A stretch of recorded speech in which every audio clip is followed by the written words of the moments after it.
Hello, my name is Elissa Unton, and I am the CEO of ArcVida. I'm so honored today to be with Joyce from Y Sales. And Joyce, I'd love for you to introduce yourself. Hi, I am Joyce Johnson, author, speaker, sales champion, business coach, and founder of Y Sales Network.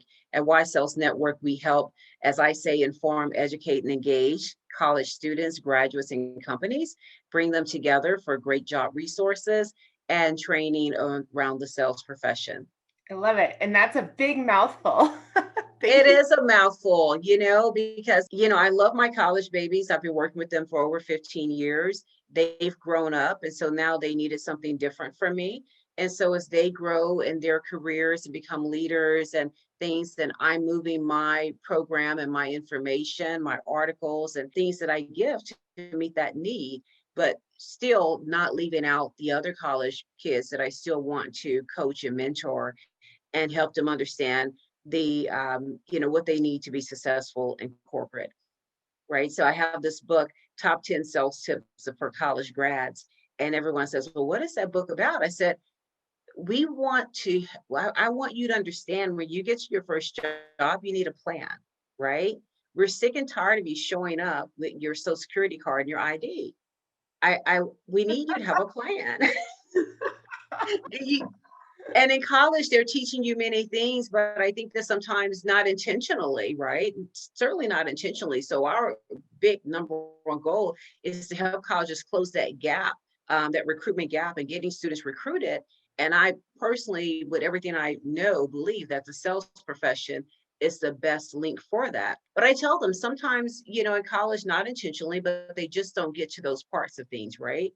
And so I want the college students to know when you get to your new job, you need to have a plan, right? And I want you to understand how to navigate, how to go to before you get the job. I want you to understand what the expectations are. And so when you come to work, you need to have a plan and you need to be able to engage your resources and begin to really meet the goals of your employer and your manager and why they hired you. Yeah. I've worked in a lot of different places, and I'm so excited to talk to you about your career story because I just looking at your LinkedIn profile and talking to you briefly before, it's a good one. And what I think people, especially people in transition or people are graduating from college, is there is a tendency to think, well, you know, when I get there, I'll figure it out, or someone I'll will figure it out. tell me how it is or what to do. And what I love in how you speak about this is exhortation to create value right away. To Yes. say that I am, have a plan, use your resources, figure out what you need to do before you show up. Like that's all about coming in hour one and creating value. And from the employer side, like you sitting in at your desk looking for the user's manual is costing me money. And like how can, the employer relationship is, hey, you're going to create value and we're going to pay you and we're going to do good things together. So if someone is showing up and not creating value, it sort of falls apart. Right. You have to have a plan. And I share also with students when they're in internships, speak up, engage, right?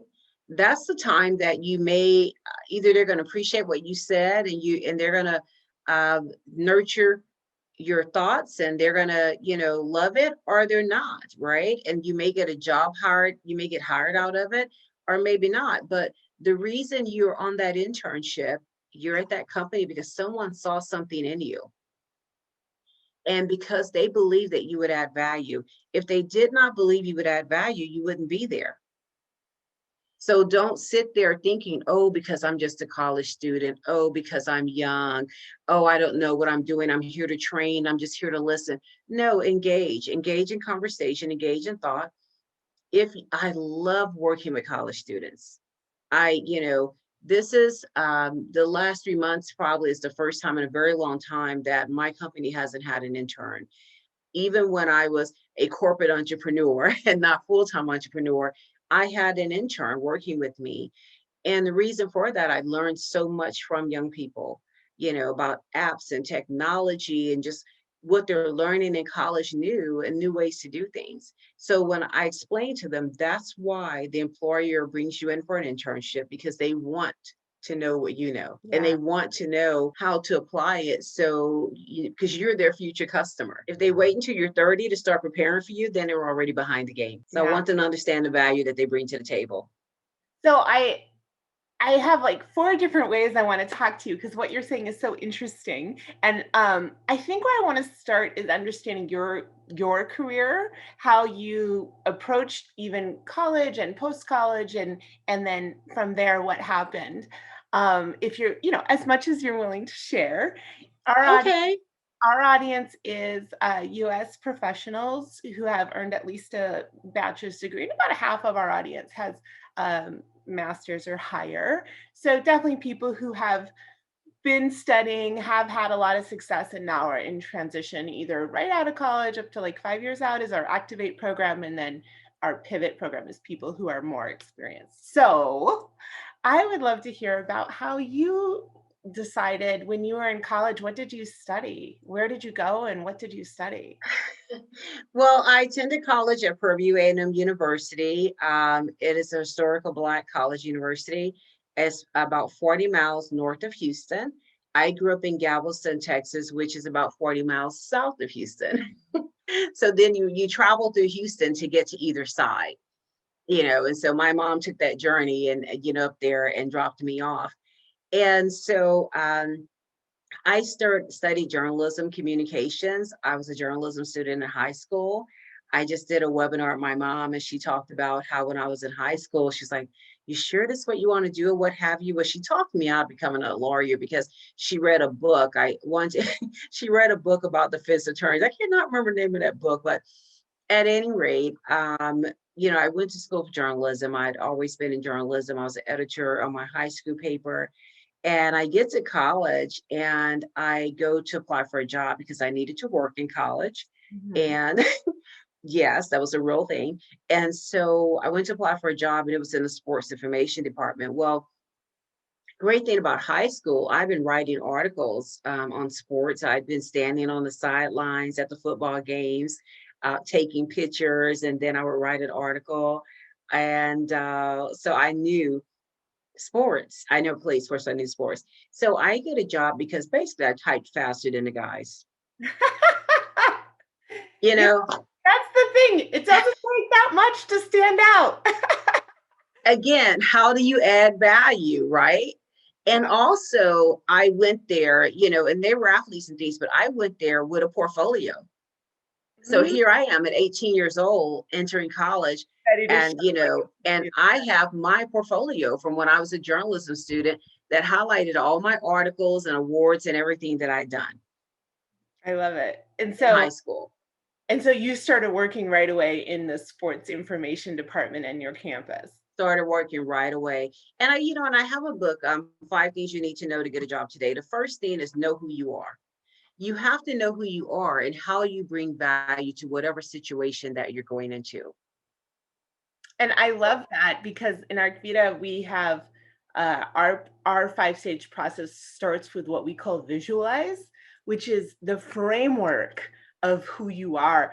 And it's so common that people will say, like, well, I already know what I want to do. And we say, no, you still have to do this work. Because if you don't know who you are, we say you can't find the place where you're going to really belong and your values are going to align and you're going to thrive. So I and I say something very similar, because I say, who are you in your best daydream?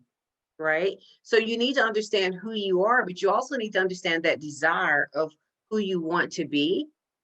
And then, like you said, you got to do that work in the middle to figure out how you're going to get there. How are you going to fill that gap? how did you, well, I want to go back to your college. So you were studying journalism Yes, and you were working in sports information. And then did you study journalism your whole time or did you have any I minor? did. I studied communication journalism my entire time. And, I did want to go back and add business as a minor. But when I went back to add business as a minor, it was in my second year of college. And the counselor said to me, well, you can do that and actually graduate on time in the 4 years that you're here. But I was just, when I was in college, I was ultra focused. So yes, I had a good time. Yes, I hung out sometimes, but I missed a lot of parties because I was working, in the life of sports information. I learned so many different things. So I learned marketing. I learned how to really write articles and engage with the major press, because it was a small college. And, I learned how to put on special events Did you and all stay the things. did you stay in that job the whole time you were in college? The entire time I was in college. I love And it. so I met this woman, Deborah Thigpen. She wasn't the first person there when I went to hire, and I can't remember that gym's name, but she became my mentor for life. She's still my mentor. I just sang her happy birthday on her birthday, and I just told her how much I appreciated her and how wonderful she was. Did she work And at the college, or how did she you worked at the college. She was over sports information. wow, what a And gem then there was to another find woman. that Yeah, mentor. so that whole department, Barbie Jeffson's still my mentor, Mr. Greedish Jackson. He was athletic director. He just passed away, but he started paying for my books in college. They allowed me to travel. They taught me how to travel. And they not only taught me how to travel, they taught me how to go and negotiate with hotels and how to manage things, right? I learned so much in that job in college, but through those mentors that I had. And I don't know if they knew that they were teaching it to me or not, because it took me a while to even know, like, wow, how do I know all this? But they allowed me to just do these things, right? Yeah. Great mentors. Well, and that I love that story too because when you say, "I don't know if they were teaching me," I mean, now you know when you're working with an intern, Yeah. you're teaching them, right? Yeah. And I love the generosity that they showed you in just letting you do it and you not even realizing you were learning. What an amazing Just lesson. letting me do it. Yeah, what an You amazing and lesson and for a leader it to was. But you know what they told me? Mr. Jackson told me one time, he said, it's because you always showed up. You always ready to learn. He said, you trusted your instincts, and that made me trust you.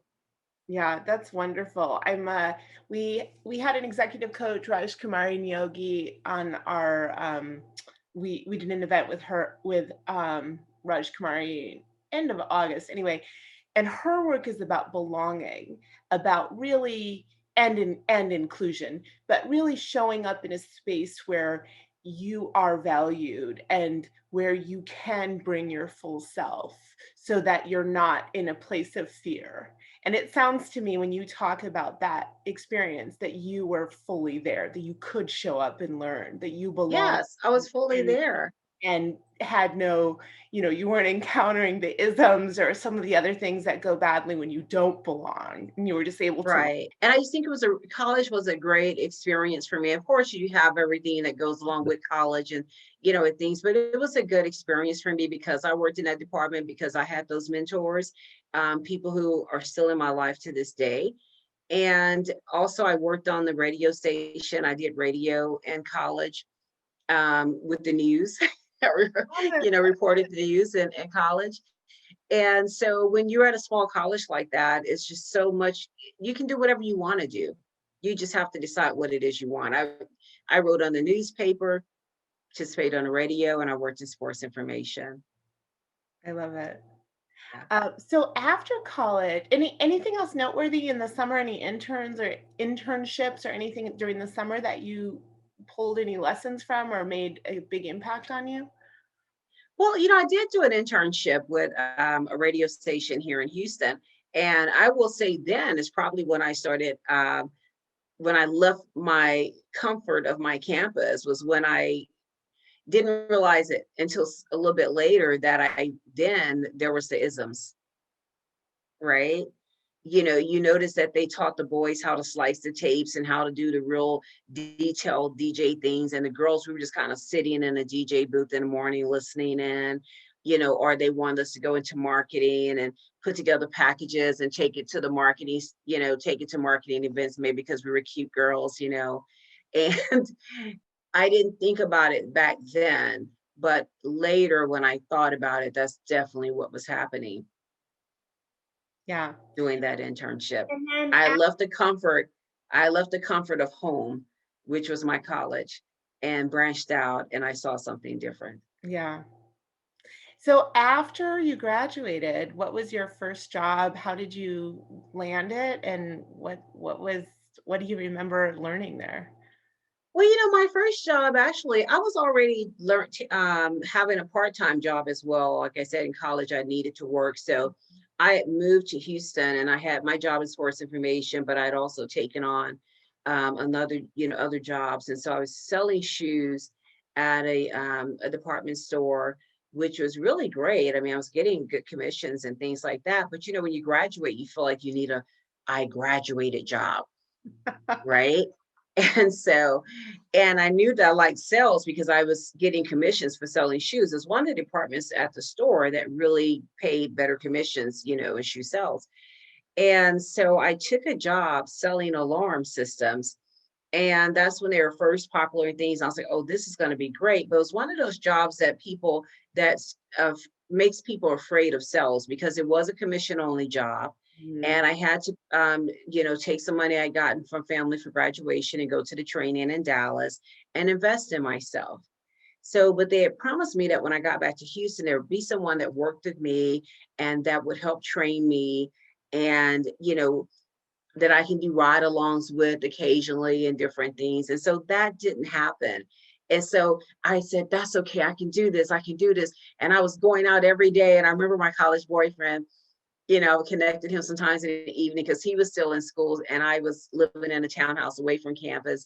And, and he would say, oh, it's going. I'm like, oh, I'm going to get it. I'm going to get it. I'm going to get my first sale on this and there, what have you. And I was just steady knocking on doors.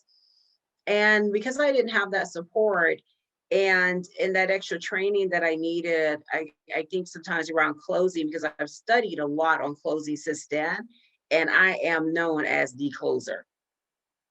That's what I do. Well, that you saying that just makes me want to have a whole different session on closing. I bet you already have one. Maybe if you have something that you've written Yes.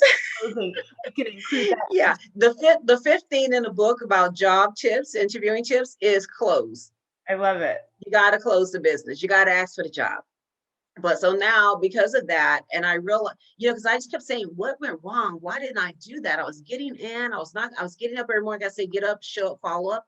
I was getting up every morning. I was showing up. I was following up people, and one day it dawned on me after I left the job and then, later, because I just kept losing steam as the days went by, right? So first days you're like, yes, I'm out there. And then it's like, a couple weeks later, you're like, yes, I'm out there.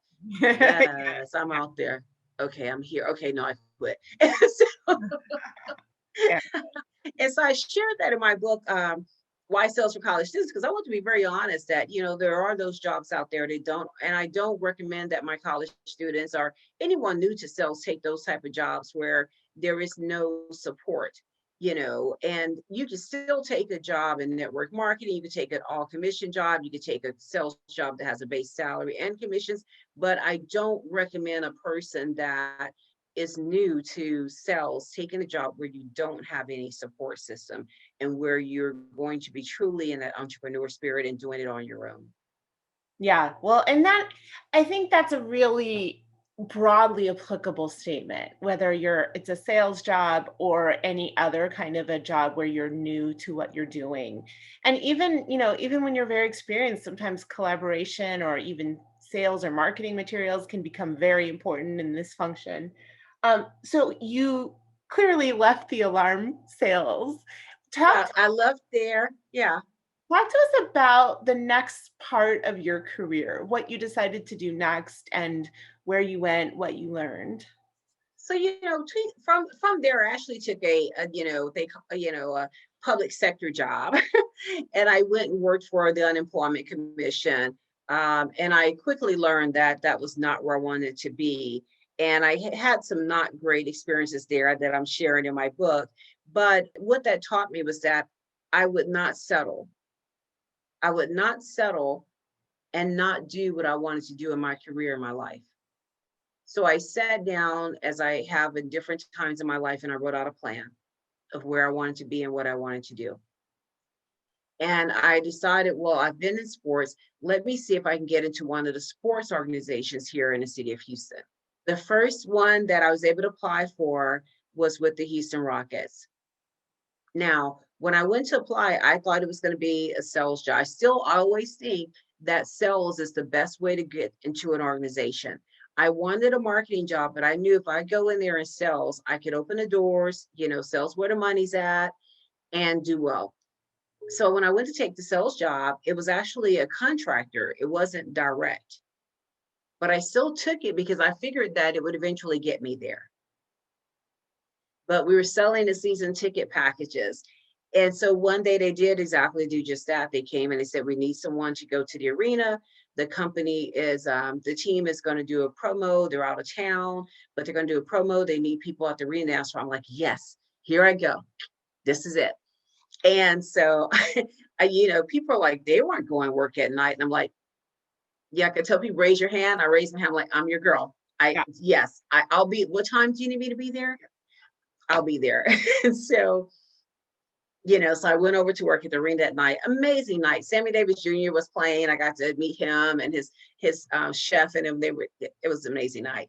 And so I'm there and the GM comes in and here comes that typing again. And they said, we need someone who can type so many words, know these software programs or whatever. As I say all the time, raise your hand. I raised my hand. Same And night, that same night they asked for someone to that like, same night, okay, there that you same night, are. Okay. yeah. So I raised my hand and short story, that led to me getting a job within the organization. And that put me on the career path that I wanted to be on. I thought it was a career path though of like sales, of being in sports and marketing and in that arena. Really, what career path to put me on really was my sales profession. I didn't know it that day, but I later figured it out. Yeah. When did you transition into sales? What you would consider like more of a sales path? Well, that was sales. I was Oh, it selling, was sales, that what job. I was selling season tickets. Right. And so I left from selling season tickets to going in as a sales marketing coordinator. And that's when I got into the more professional piece of it because I worked with the sales team as well as the marketing team. And I put together programs that would make companies want to buy the brand. And so I helped be able to close the sales opportunities. And I helped, create the mascot plan. I helped create the first scholarship offer they ever had for students, just, many different things. And so it was a good experience. And I left there and I continued selling. When I moved to California, I sold education sales. And I sat down one day and said, okay, I'm not earning the money I want to do here. So what do I need to do? And like I said, always, I sat down, I wrote out a plan. And I said, I need to either be in compute. I was living in Silicon Valley in Sunnyvale, California, actually, at the time. And I said, I need to either sell computers, technology, or I needed to go into telecommunications, which was hot at that time, right? It was, I think they were about to either about to or did deregulate the market for Yeah. telecom. I'm telling my age now. Gosh, when I say that. And so and so Well, but I I back there because we talk about this a lot in the middle stage of our process when people are doing research, and we talk a yeah, lot about identifying where the opportunity is in your geographic area, what industries are growing, and where is there change and opportunity. When there's growth, there's more opportunity. And what you're talking about doing is sitting down, looking, and especially then, now less so, but yes, jobs are very geographic opportunities, and you are looking around, literally looking around and saying, where's the activity, where's the change, where's the growth? And telecommunications and clearly computers, software were that change and growth. And so I love that story of looking for the opportunity, because I think what people in transition can be a little bit blind to is when a company or an industry is growing, there's a lot of opportunity. And if there's a lot of opportunity, there's a lot of opportunity for you as an individual, not just the company. Like you can grow, you can do volume, there's energy, there's money, there's excitement. Yes. And I was thinking, gosh, I should have went to that software sales. Now I could have still been in Bay Area Salesforce right now, gain it. So, Well, you but gotta make a decision, you can't. You I gotta had to make a decision. But that's exactly what I did. I sat down and I started looking at those companies to apply for sales jobs. I say, this sales is where it is. Sales is going to give me the best opportunities. It's going to give me the best money. It's going to give me the best life. It's going to allow me to help my family.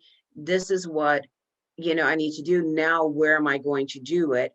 And I looked, like you said, I looked around me and I said, what's going on here? And what do I need to be a part of? And did you talk to So people?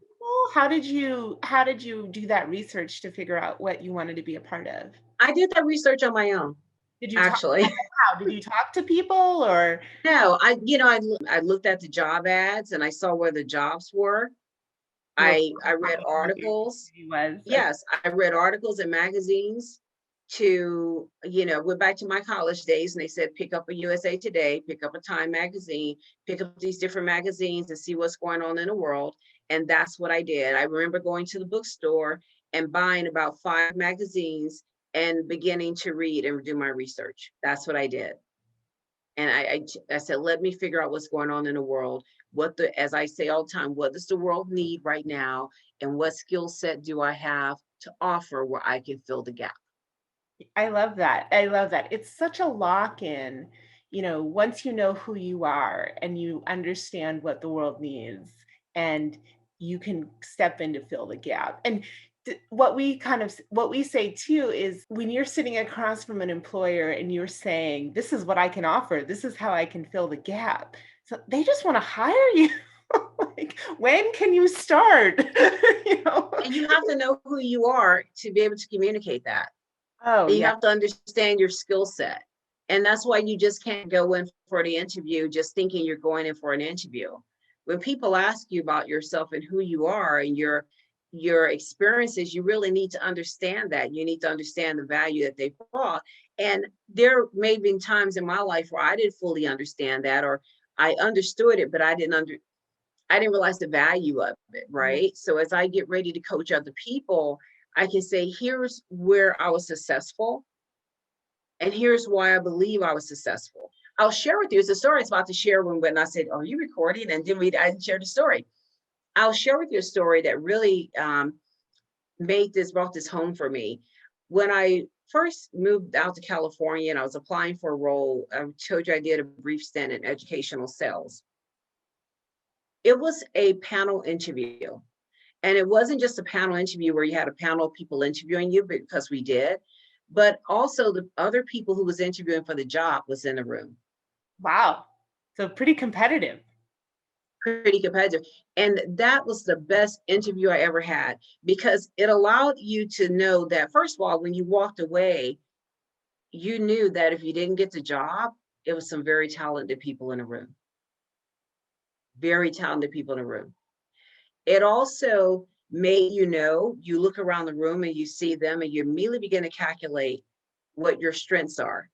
And as everyone's going around the room introducing themselves, you're listening and you're saying, he didn't say this or she didn't say that, but I got this. I got that, right? And I'm going to make sure I say that. I'm going to make sure I get these points across about myself. And it makes you, but that's a salesperson, and that's the salesperson in me, because it makes you step up your game. It's that different level of competition for the job interview. But I tell people, you have to go into a job interview like that every time. Yeah. Well, and it is a key point, which is, um, and we teach people to do research first so that when you're coming to the Yes, interview, you're marketing yourself or selling yes. yourself, and you want to show up with your skills and your excitement and really show like why I'm such a great candidate for this role. It's an amazing story about learning who your competition is and learning that there's great people competing for every role. There is. But what that does also is just make you go home, or before you go into interview, I recommend that I have big white posters all over my office right now. you need to write down your strengths. Like they say, focus on your strengths, not your weaknesses. I'm a big advocate of assessments and personal assessments, and I've been taking them for years. Even I think it was first I did interviews out of college. Someone did assessment, and I always ask for the feedback. I want to know, what did the assessment say about me? I Mhm. want to know what the assessment said about me, so that so I can help understand, where I maybe have some weaknesses, but really I'm looking for my strengths and to go sell my strengths. Absolutely. So, did you end up transitioning into telecommunications or? I ended up transitioning into telecommunications. And I was living in Sunnyvale, California. I wanted a job in San Jose, but I didn't get it. And I I kept calling the hiring managers, calling them and emailing them and things. And, I stayed in their faces, although they didn't hire me because I didn't have, telecom experience. And I remember talking to Reed Peterson, the guy at MC. I don't know where Reed is now, who hired, but I still remember his name, who hired me in the telecom because that changed the trajectory of my life, I believe, and what I was doing. And he said, "Well, Joyce, I already have someone that I hired for the San Jose job." I said, "What other opportunities do you have? Because I'll relocate." I said, "I just relocated here from Texas, right?" And so then he said, "Well, I have something in the San Francisco office." I said, "Well, I'll take it." He said, "It's going to be a commute for you." I said, "You let me worry about that." And so, yes, I got the job in telecom, and I didn't get it right away, but I kept following up and selling myself to the guy. And he said, "You're one of the most tenacious people I've ever met in my life." Well, and I love that you remember his name because what I also hear in that story is that you built a relationship with a hiring manager. Yes, Because yes, you build a relationship with someone, then you can have a real conversation and they can trust that you can do, in this case, do a job. And right. we're so human. We want to trust each other. What's your story? Right? Like that's how people Yeah, talk.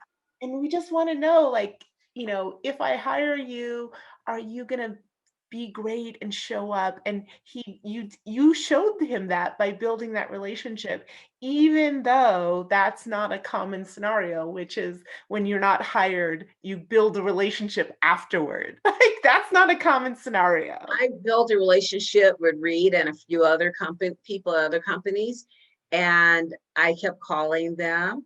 And, and I was telling them, how, why I would be a good person and what I would do and my work ethic and things. And so he hired me, took a chance on me, hired me in the San Francisco office.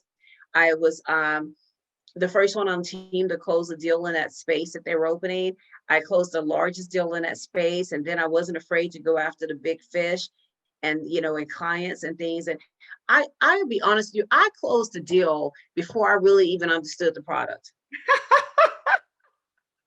I mean, the company's fine with that. And I before I truly understood the product and the delivery of telecom and how the data was going to run under the ground to support the customer.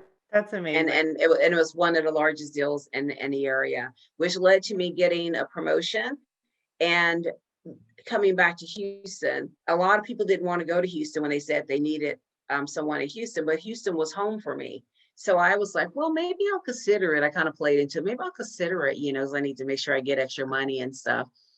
So so I actually got a promotion and I, came back home. And so and it's funny because it's cost of living is so expensive in California. And if I could share one brief story, when I was working in San Fran, I had a partner that we worked together. And so she sold the voice product, I sold the data product, and we would work together. And we would take turns driving our cars if we had to go to customers outside the city. And if we went inside the city, I would just take BART and I would walk to customers. I would take the bus to customers. I would take BART to customers. And and we would share a sandwich and chips for lunch every day because that's how expensive it was in San Fran. But it was also awesome because we would pick up flowers every week for ourselves and from the vendors and fresh bread. And so I got a promotion to come to Houston, got more money, And my 2-bedroom, 2-bath apartment in the Bay Area at the time was, I think, like $2,200 a month. And when I got to Houston a year later, I built a 3,200 square foot house. Um, and the mortgage was $1,100. Well, I have to tell you, as a lifelong California person, when I see Texas real estate prices, I just think, wow, it's on sale. Yeah, they're outrageous now for where we are and different things and how they build. That's a whole nother interview. But yeah, so I got a promotion and more money to come home to Texas. Well, I love hearing your story, and I love hearing, you talk about some of the strategy behind it because it's very personal how someone builds a career. You and I actually met through networking. I have a dear friend, Annika Jackson, who told me to Yes. connect with you. And I think I told you, when Annika tells me to connect with someone, I always do, because she really has great instincts about who can work together and how things are going to go. So tell me about, as you've built now a company, but previously, a career. When you think about some of the key or memorable experiences or significant results from building relationships and building a network of professionals around you, what stands out to you? I tell people you have to keep shaking hands, right? And I Now, was sharing. no shaking right now. Well, we're not shaking now, okay, but in the past, you have to keep shaking hands, but, keep connecting, because also keep connecting through LinkedIn. I was on LinkedIn many years ago, writing articles and things when it wasn't as popular as it is now. But I will tell you, when you're building relationships, especially customer relationships, right? I tell customers often, I'm going to communicate with you openly and honestly. I'm going to give you the truth, good, bad, ugly, and we're going to have to work through it. And I need you to trust me to work through it, because I'm going to tell you the truth. And when I left MCI, I had gotten married at MCI, but I hadn't taken on my married name. So when I moved, so I took a leadership role. I've been heavily recruited by AT&T, and I took a leadership role over at AT&T, and I decided to go with my married name. Customers knew that AT&T were bringing in their new sales leader the following week or two. And many of them were customers that I had worked with at MCI. It was in the middle of closing cycles and things. So they knew they were meeting with a Joyce, but they didn't know that they're meeting with me. So when I go into these meetings the next couple of weeks or few weeks, because I took a little time off, I think I closed on the house right after I moved. And when I went into these meetings, they were like, "Oh my gosh, it's you. I didn't know what I was gonna do, and da da da da." And They I already remember, trusted you. They trust huh? they knew you Yes, and they trusted you. Yeah. they knew me and they trusted me, right? And they're like, "Oh my gosh, it's you!" And really large companies. This is Texas, right? So in Texas, I had the big oil and gas companies, right, under my scope, and big oil and gas customers, and then again, and a big computer company that we had here a long time ago. And so, and the airlines. And so I remember one the old manager from a company calling me, and he said, we haven't sold anything to then Continental Airlines since you left. And I said, because they didn't buy you, they bought me. That's the power of relationships. Well, I love what you're saying about being straight with people and showing up, and just talking to you, your energy is so wonderful. And I'm sure everywhere you've worked that people respond to that positive energy and your desire to show up and meet people and see how things go. And it's really it's a skill, like trusting yourself to show up and build rapport and be straight with people. Yes. And it's not always easy, as a woman, as a person of color. when you're talking about Texas and oil and gas and the man's world and, oil fields and different things like that. And so but when you tell someone and then you show them, I said open and honest communication no matter what. Well, I'm so glad you said that. I was talking to a client a week or two ago, and we get a lot of feedback. We always say 60% of our best stuff at ArcVida comes from, because we're doing technology enabled career guidance. It's not it's not a baked product. It's pretty new and it's great, but we're always improving it. So we get feedback, and this woman says to me, I'm a Black woman. I didn't like the way you presented networking. I said, well, talk to me about that. Like, what is that? What resonates more for you? And she said, networking seemed like a white supremacist way of approaching um, jobs. And I said, okay, teach me, like, how can this be effective and not white supremacist? And she said Yeah. something to me. She said, well, and I said, well, how would you build a relationship? What do you think it should be? And she said, well, I think you should start with your friends. Start with the people you know first. And I thought, well, gosh, it's a fail in our materials if we don't say that. So everyone faces isms, and very much so, I can imagine, in Texas, in oil and gas. As a Black female, you're showing up to this. How did you find the people who were going to respond to you, build those relationships, and navigate the people who were not, that just were not, they were Yeah. going to be this way? What did you learn, and how did you do that? I had some challenges with customers along the way, and especially most recently in my towards the end of my career. But I can really say that most of my challenges were internal within the company and organization itself. Um, Not so much when I was in front of the customer because I was in my zone then, and I was there, and I showed the customer that they can trust me. I showed the customer value. I always studied, I always knew my product.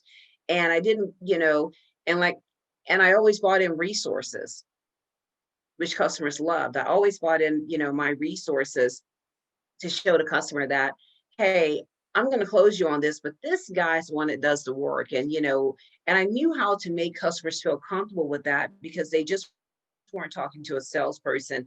I knew the importance of them being able to talk to someone who was technical or more knowledgeable or on the ground of things. And so I went into an environment once and I don't even think it was me. I think that actually my other female counterpart was allowing the customer to behave this way. So he did. And so I was in a meeting with him and he's like, cursing and this and that you know, and just talking and I'm just looking like, is this really happening? And so I got up and left. And I said, well, if I get fired today, I get fired today. And he said, where do you think you're going? I said, I'm leaving. And he said, why? I said, because I'm not going to sit here and allow you to speak to me this way. I didn't sign up for this. I'm here to listen and understand and what have you. And I'm not going to do this with you. So out of that meeting, someone from their organization, did I guess one of those silent cards to leadership, and that was addressed from him. And I had that another time in my career, and it's funny because the seller and I are still friends, and we talk about this. He says how he tried to set me up.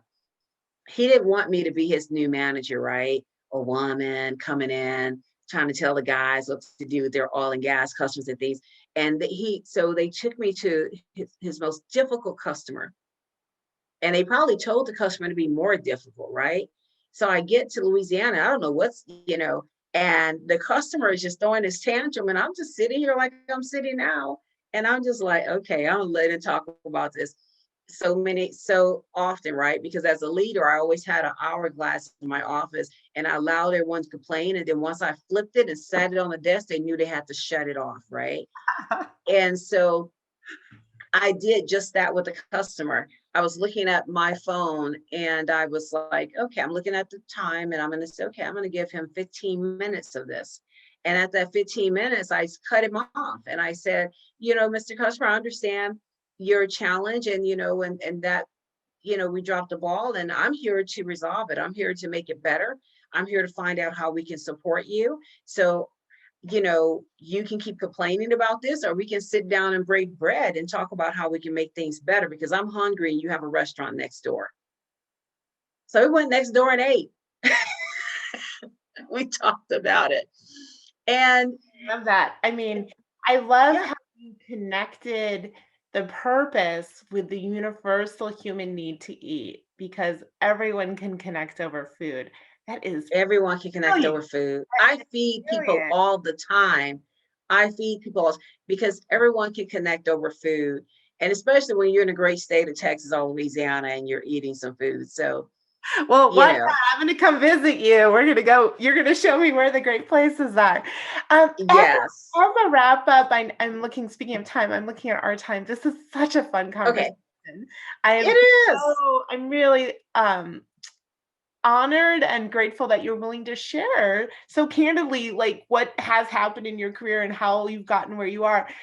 What are some when you think about coaching either, college graduates or mid-career people transitioning, what are the key personal lessons about creating your own career path that you would share with these job seekers? Just that, just what you said, create your own career path. Don't wing it. Don't leave it to someone else. Don't just let it, just don't fall into things. Be intentional, be purposeful about what you want and why you want it, what's in it for you, what's in it for them. And just that, be purposeful about your career path. Like I said, each time in my life I've sat down and said, okay, Joyce, what now? And I figured it out. I didn't just, it may seem like I was doing it because once I make a decision, I don't take a lot of time. I always feel if I make a decision, it's not the right one, then I'll just make another one. Right. So when I decided to move to California, 30 days later, I was in California. When I decided to move to Miami, 30 days later, I was in Miami. Right. So you have to decide and be intentional about your life. Research companies, understand what they bring to the table, understand why you want to be with that company or organization. Just don't interview to interview. Understand what's in that job title, and job titles can be deceiving. So understand what that job title is. Write down, first thinking about the title, just what is it you want to do to make you happy and work, and that you think you can bring the most value. And then once you figure out all those things, figure out which job title that fits. Yeah. But and be intentional about your career and your life because it's your career and your life. And I know sometimes we fall into these things. I have been there. I want to share people. I've been there. I have been unemployed. You know, um, I've been laid off. I've had to jump and start a business after my let to go here. But in each time in that situation, I still did it my way. Do it your way. It's your life. Do it your way. I love it. This is such great advice, and I know from our conversation that you've put every single word of that into practice in your own life. Um, Yes. we're very excited to participate in your upcoming event. Chalice, give us a little soundbite of the title of the event, who should come, and what date it is. And then, of course, we'll include that in our notes so that people can find it. For sure. So it's my team gets me about these days. It's November 13th, I believe. Check our website at www.ysalesnetwork.com. And the title of it is Meet the Recruiter. The reason for Meet the Recruiter is during our sales conference that we had this year, we had to pivot from the Bahamas to virtual. But during that sales conference, I wanted to give people an opportunity to really understand how to work with recruiters and get past the gatekeeper. I truly believe in my being that the recruiter is that person that is going to help you and coach you and develop you and help you get to that job, right? Recruiters have so many different roles and hats that they play, and they're so important in your job process and looking for a job. I think there are definitely recruiters that you should network with. even if they're not with the company that you want.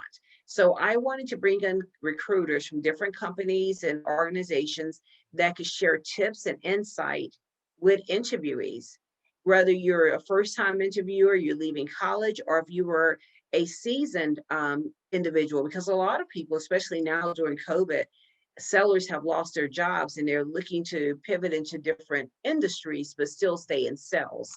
So I think the best person to ask that question to, if you can't talk to a hiring manager, is the recruiter. So it's Meet the Recruiter. The first hour, we do a training and we help you with some training and development to assist you along with your interviewing process. And then we'll allow you to ask questions and have dialogue with recruiters to help you understand a better approach, a better way, a better connection as you go through your interviewing process and being able to find a job. And, we're hoping that we bring people together so that you can have jobs. And, we got a testimonial from a young woman from the last Meet the Recruiter that she was able to get a job. And so that brings joy to my heart. And that's what we're looking to do. We're looking to help people close jobs, give you I the love tools it. that you close. I love it. And what is it, an all-day event, Joyce? No, it's 2.5 hours. So the first hour, half, we're kicking off. We're talking about the program, and then your company this time. Thank you so much. All right, you're gonna come in and do some training with all of the guests, and after that, they're gonna move over to the panel with the recruiters and be able to speak with recruiters. Great. So And we did it that way because we realized people are homeschooling, yes, working virtually for working virtually. People have taken jobs, part-time jobs to work virtually, and just, many different things. And so we wanted to keep it short, but add value. great. And then, so people need to register on the website They and need to register it. Yes, ma'am, at www.ysalesnetwork.com. It's going to start at 10 a.m. Central Standard Time. I did a conference yesterday and I missed an hour because it was Eastern time. So oops, it's going to start at 10 a.m. Central Standard Time and go into 12:30 noon Central Standard Time. great. So we're asking our people on the West Coast to get up a little bit earlier, or, start a little earlier. And then our East Coast people, we're asking them to spend your lunchtime and a little later with us. But we understand that you're homeschooling right now. You're, maybe taking on a part-time job and different things. We don't want to take a lot of your time, but we're also going to be there for you after the fact. So if you need to engage us after that, we're still going to do what we can to help you bridge that gap and getting the best opportunity for yourself. So www.ysalesnetwork.com, go and register for Meet the Recruiter. Also, while you're there, sign up for the Oval, which is our complimentary membership program, where you can have access to get free download of my ebook, 5 interviewing tips, get a job today, 5 things you need to know, and access to our other programs. I love it. And this is for anyone who's interested, actively looking and interested in sales-oriented roles. Is that right? It is. And and if you're not interested in sales, but you need some interviewing tips, you come join us because you're going to get them there. And I'm going to tell you that the best interviewees and roles, they're the sales roles. So even if you're not in sales, you're going to have some great takeaways. So I come love and join us and learn what you can learn about interviewing. Well, I am very excited that we're going to be participating. We're going to be delivering our signature training, which is career strategies, Yes. 5 strategies for finding your fit. And we'll publicize it to our network because we don't often do something that's open to the public. Often we'll do something just Yes. It's university, private. or we'll do this for professional groups sometimes. So super excited to offer this to our audience within the framework of your event. And thank you so much for Thank you. today about your I story. hope I answered everything, for you. I get kind of excited, Well, I but love it. I love, we think that ArcVida's core belief is that our vision of this world where everyone is engaged in doing fulfilling work they enjoy. and your excitement and joy in your work is palpable. And this is what it is, because we all want to work, we want to have fulfilling days, and we want people Yes, on our teams that are enjoying their life. And that enjoying their lives. I love your energy around work, and like like you, I believe that work is wonderful. So, Yeah.